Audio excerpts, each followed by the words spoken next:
Hello everyone, a very warm good morning to all of you. कैसे हैं आप सभी? स्वयं आप सब अच्छे होंगे, स्वस्थ होंगे और डेली पढ़ाई कर रहे होंगे फ्रेंड्स।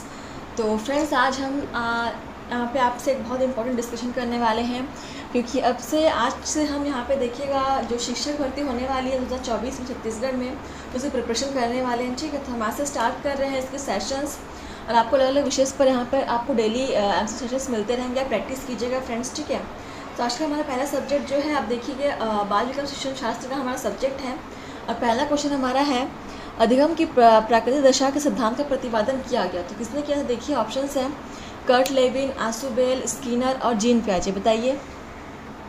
आज से हम स्टार्ट कर रहे हैं शिक्षक भर्ती की तैयारी फ्रेंड्स। तो बाल विकास की क्लास भी हमारी आज की पहली रहेगी। ठीक है, तो देखिए पहला का आंसर क्या हो जाएगा? Question number 22। राइट आंसर देखिए यहाँ पे ऑप्शन ए इज करेक्ट। ठीक, कर्ट लेविन हो जाएगा। क्वेश्चन नंबर 23 देख लीजिए यहाँ पे, शिक्षण अधिगम की प्रक्रिया में बच्चों के ज्ञानार्जन का मुख्य तरीका है। सो ऑप्शन है करके सीखना, अनुभव द्वारा सीखना, अनुकरण द्वारा सीखना, या ये सभी। बताइए फ्रेंड्स क्या हो जाएंगे राइट आंसर। फ्रेंड्स, हम अभी से स्टार्ट कर रहे हैं आपकी तैयारियाँ, क्योंकि शिक्षक भर्ती की नोटिफिकेशन सीधी टेट खत्म होने के बाद कभी भी आ सकती है, तो आपके पास टाइम बहुत कम रहेगा प्रैक्टिस करने के लिए। ठीक है, तो अब अभी से जुड़ जाइए, हमारे साथ प्रैक्टिस स्टार्ट कर दीजिए फ्रेंड्स, क्योंकि यहाँ पे हम आपकी तैयारियाँ बहुत अच्छे से कराने वाले हैं, पूरी बेसिक से आपकी स्टडी कराने वाले हैं। ठीक है, तो देखिए 23 राइट आंसर क्या हो जाएगा? Option D. ये सभी क्रियाएं जो हो जाएंगी बच्चों के ज्ञानार्जन के लिए मुख्य तरीका हो जाएगा। ठीक है, 24 देखिए, अंतर्दृष्टि द्वारा अधिगम का प्रतिपादन किया गया। सो किसके द्वारा किया गया? ऑप्शन हैं गेस्टाल्ट मनोवैज्ञानिकों के द्वारा, जीन पियाजे द्वारा, पेवलाव के द्वारा, या वाइगोत्स्की के द्वारा। बताइए फ्रेंड्स किसके द्वारा किया गया था अंतर्दृष्टि का द्वारा अधिगम का सिद्धांत का प्रतिपादन? Question number 24। ठीक है,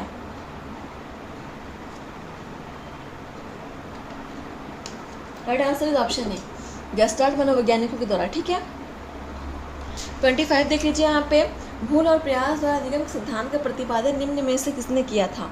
सो ऑप्शन है यहाँ पे थांडाइक, हेंगाटी, कोहलर या पियाजे।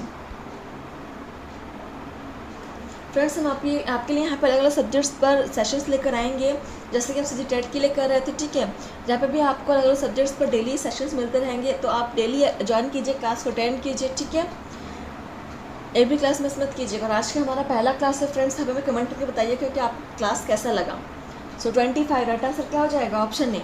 ठीक है, थांडाइक का ही यह नियम था, भूल और प्रयास का अधिगम का नियम। ठीक है, क्वेश्चन नंबर 26 देखिए यहाँ पर, अनुकरण को उपयोगी और रोचक प्रक्रिया बनाने के लिए खालिस्तान के प्रति सचेत होना चाहिए। सो ऑप्शन से अलग अलग विद्यार्थियों में तुलना करना, विद्यार्थियों को बुद्धिमान या औसत विद्यार्थी की उपाधि देना, शैक्षिक और सह शैक्षिक क्षेत्रों में विद्यार्थी के अधिगम के बारे में जानकारी प्राप्त करने के लिए विविध तरीकों का प्रयोग करना, या प्रतिपुष्टि देने के लिए तकनीकी भाषा का प्रयोग करना। बताइए फ्रेंड्स कौन सा आपको किस चीज़ के प्रति आपको सचेत होना चाहिए? बताइए। 26 right answer is option C. ठीक है, शैक्षिक और सह शैक्षिक क्षेत्रों में विद्यार्थियों के अधिगम के बारे में जानकारी प्राप्त करने के लिए विविध तरीकों का प्रयोग करने के लिए आपको सचेत होना चाहिए। ठीक है, ये बहुत लॉजिकल क्वेश्चन है फ्रेंड्स। देखिएगा 27 है, एक शिक्षक को बच्चों को सिखाते समय ध्यान देना चाहिए। सो ऑप्शन है कक्षा के आकार पर, शिक्षण पद्धति एवं निर्देशन पर, बालकों के वर्गीकरण पर, या उपयोग सभी पर। बताइए किस पर ध्यान देना चाहिए बच्चों को सिखाते समय शिक्षक को? 27 सो हमें कक्षा के आकार पर, बच्चों के वर्गीकरण पर, शिक्षण पद्धति पर, हम सभी पर ध्यान देना चाहिए। ठीक है, option D is correct. Question number 28 देख लीजिए यहाँ पे, किसी कक्षा कक्ष में सीखने को प्रभावित करने वाला महत्वपूर्ण घटक है। सो ऑप्शन है यहाँ पे कक्षा कक्ष का आर्थिक वातावरण, कक्षा कक्ष का प्रशासनिक वातावरण, कक्षा कक्ष का मनोवैज्ञानिक वातावरण, या कक्षा कक्ष का सामाजिक वातावरण। बताइए फ्रेंड्स राइट आंसर क्या हो जाएगा? शिक्षक भर्ती 2024 की प्रिपरेशन चल रही है फ्रेंड्स, तो आप लोग ज्वाइन कर लीजिए हमारी क्लास को, सब्सक्राइब कर लीजिए चैनल को। ठीक है, so 28 right answer is option C, कक्षा कक्ष का मनोवैज्ञानिक वातावरण ही सबसे महत्वपूर्ण घटक है। ठीक है, 29 देख लीजिए यहाँ पे, सीखने की प्रभावशाली विधि है। सो ऑप्शन है करके सीखना, व्याख्या नियम, वाद विवाद विधि, अवलोकन विधि, उपरोक्त सभी। बताइए सीखने की सबसे जो प्रभावशाली विधि है, जिसका बच्चों पर सबसे अधिक प्रभाव पड़ता है, जिससे सबसे बेहतरीन तरीके से सीख सकते हैं, वह विधि कौन सी होगी? 29 right answer is option D, ये सभी विधियाँ हो जाएंगी फ्रेंड्स, ठीक है। करके सीखना तो सबसे बेस्ट है। इसके अलावा व्याख्यान विधि, वाद विधि, अवलोकन विधि, सभी विधियाँ आपको यूज़ करना है, ठीक है। क्वेश्चन नंबर 30 देखिए, यहाँ पे एक शिक्षक विषय वस्तु के साथ अपने बालक के संदर्भ में खालिस्तान करते हैं। सो ऑप्शंस है अंतःक्रिया, बाह्य क्रिया, सामान्य क्रिया या ये सभी, बताइए।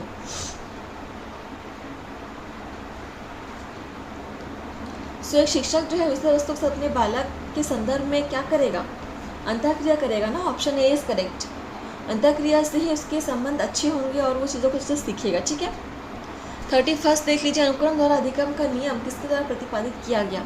सो ऑप्शन है हेंगार्टी, Kohler, Skinner and Thorndike. So friends आप देख सकते हैं यहाँ पे आज के पहले सेशन में ही हमारा जो है वो प्रतिपादन वाले क्वेश्चंस, कथन वाले क्वेश्चंस बहुत आ रहे हैं। जैसा कि मैं हमेशा कहती हूँ, जो कथन वाले क्वेश्चंस बहुत ही इंपॉर्टेंट होते हैं, ठीक है। किस कथन को किसने कहा था और सिद्धांत किस वैज्ञानिक ने दिया था, ठीक है। 31 right answer is option A, हेंगार्टी ने यह प्रतिपादन किया था किस नियम का, अनुकरण तथा अधिगम का, ठीक है। 32 देख लीजिए, आधुनिक विचारधारा के अनुसार सीखने की सर्वश्रेष्ठ विधि है। सो ऑप्शन है पूर्ण विधि, आंशिक विधि, मिश्रित विधि या ये सभी, बताइए फ्रेंड्स कौन सी विधि हो जाएगी सबसे सर्वश्रेष्ठ आधुनिक विचारधारा के अनुसार, ठीक है। मॉडल थॉट्स के अनुसार पूछा है इसका answer 32 and right answer is option C, मिश्रित विधि, ठीक हो जाएगा, ठीक है। 33 देख लीजिए, यहाँ पे अपने विचार से निम्नलिखित में से क्या अधिगम की प्रक्रिया की एक प्रमुख विशेषता नहीं है वो बताना है।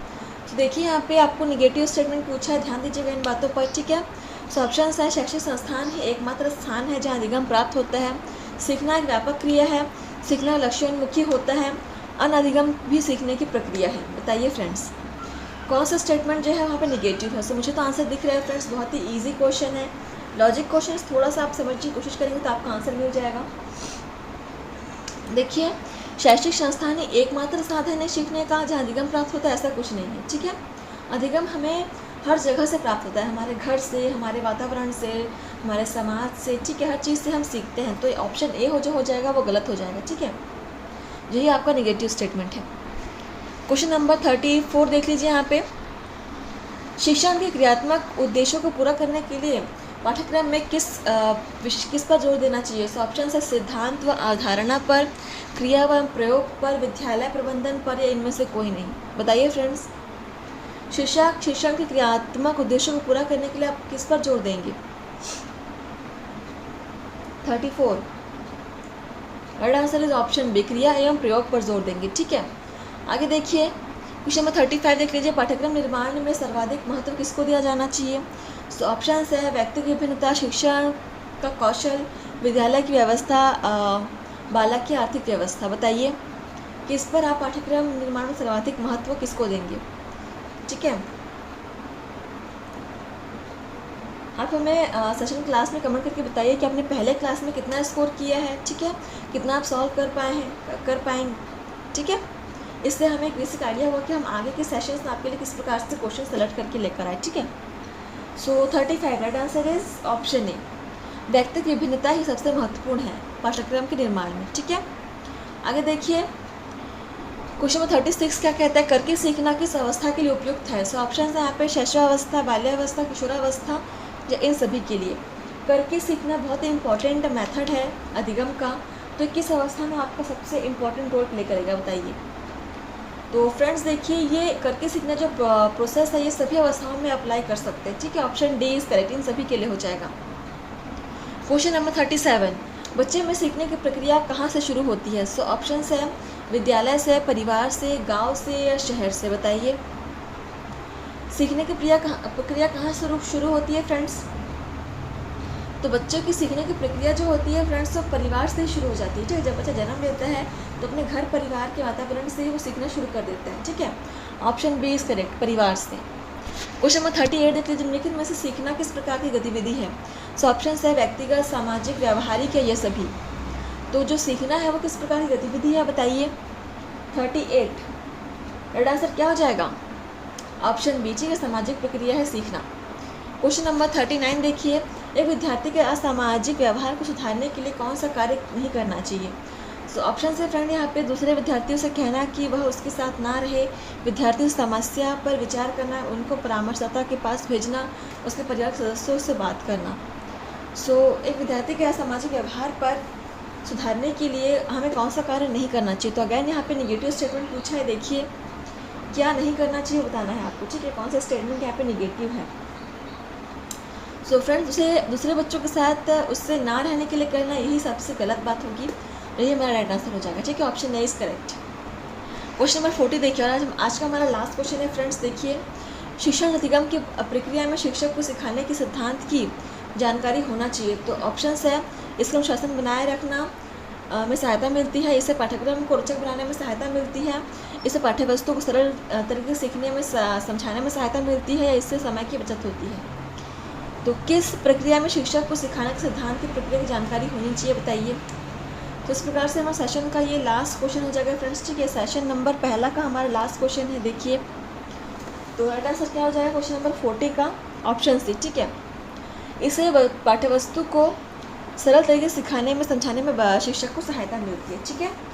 तो देखिए फ्रेंड्स, आज का हमारा जो लास्ट क्वेश्चन था ये और पहला सेशन था, तो आपको कैसा लगा, कितने क्वेश्चन आपने सॉल्व कर पाए हैं, हमें कमेंट के थ्रू बताइए फ्रेंड्स, ठीक है। चलिए फ्रेंड्स, इस प्रकार से आप बने रहिए, हमारे साथ शिक्षक भर्ती की तैयारी करते रहिए। चलिए फ्रेंड्स, आज के लिए बस इतना ही, मिलते हैं आपसे नए सेशन में नए क्वेश्चंस के साथ, बहुत सारी इंपॉर्टेंट चीज़ों पर चर्चा करेंगे हम, ठीक है। और आपकी प्रैक्टिस हम पूरी तरीके से कराएंगे। धन्यवाद फ्रेंड्स, बने रहिए हमारे साथ, लाइक शेयर कमेंट करते रहिए।